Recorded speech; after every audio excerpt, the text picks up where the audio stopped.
diffusion-less transformation or shear transformation, or sometimes it is called martensitic transformation because it was found in steel that that constituent that is formed through this type of transformation is called martensite, so it is called martensitic transformation.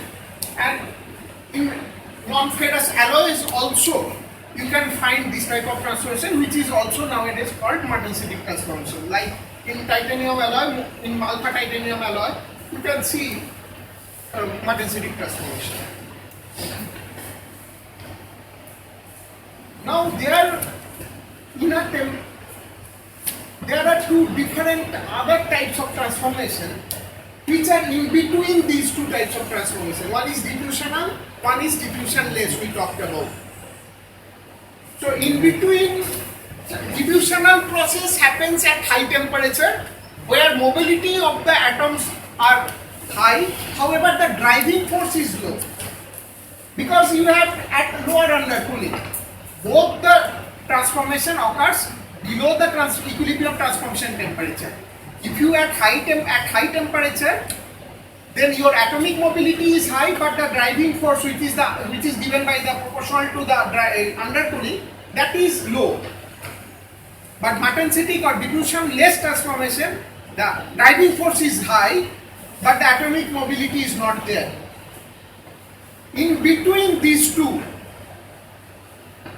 there can be a mixed mode of thing, where it can be displacive as well as some diffusion process will involve.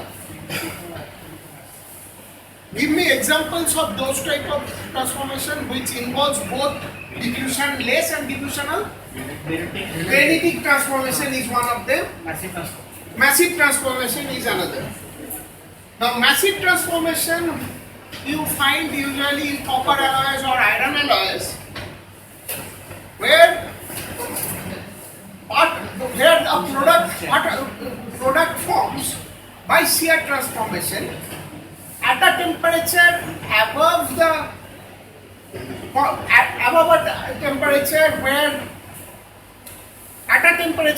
the martensite or that type of completely shear transformed product, where completely shear transformed product can form. Above that temperature it happens.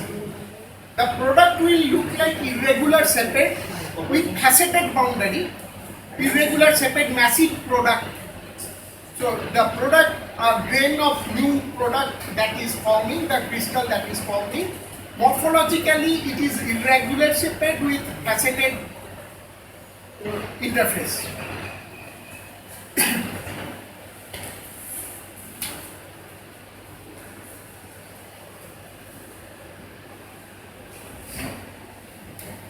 Now it involves two things: shape change and also the product phase has same composition as the parent phase. In massive transformation, product phase has same composition as the parent phase. So when these two things, when their shape change is involved as well as there is identity in composition between product and parent, then that is characteristic of diffusion-less transformation. But it happens at a temperature where little mobility of the atoms are allowed. So temperature is such that little mobility of atoms over 2 to 3 atomic distance is allowed, or the dislocations can rearrange themselves, or certain atomic diffusion through short range, they actually cause relaxation of the strain that is involved through shear. It happens through shear process because characteristically you can see the product phase has same composition as the parent phase and it involves shape change. So it happens through diffusion-less shear process.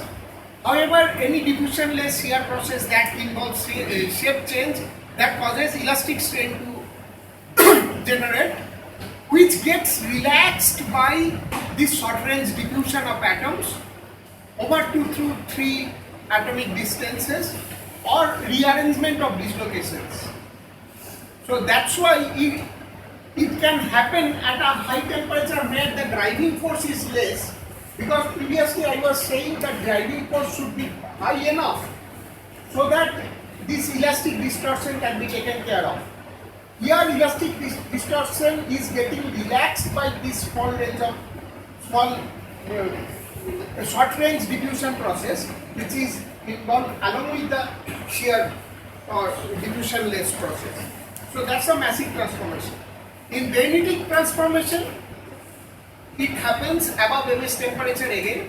So another example of mixed mode or intermediate or mixed mode of transformation, which involves both diffusionless and diffusional process. Granitic transformation happens above MS temperature, where the transformation of the iron lattice that happens through shear, but carbon redistributes.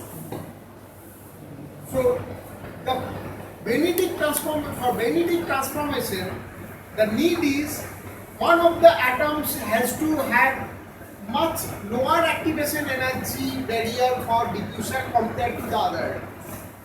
So the iron lattice that changes to shear diffusionless process, displacing mechanism, but the carbon atoms redistribute to give you the ferrite and carbides. Because you are seeing two different phases that are forming, that must involve diffusion process. So diffusion is happening of the carbon atoms, but the iron lattice is just transforming by shear transformation. Now here the carbide ferrite, this aggregate, does it have lower Gibbs free energy or the martensite, which has lower Gibbs free energy?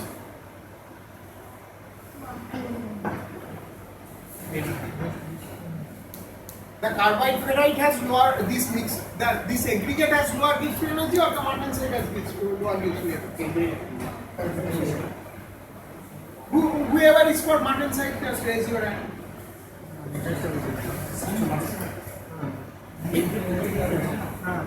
If you compare the Gibbs free energy of martensite with this aggregate of ferrite carbide, which will have lower Gibbs free energy?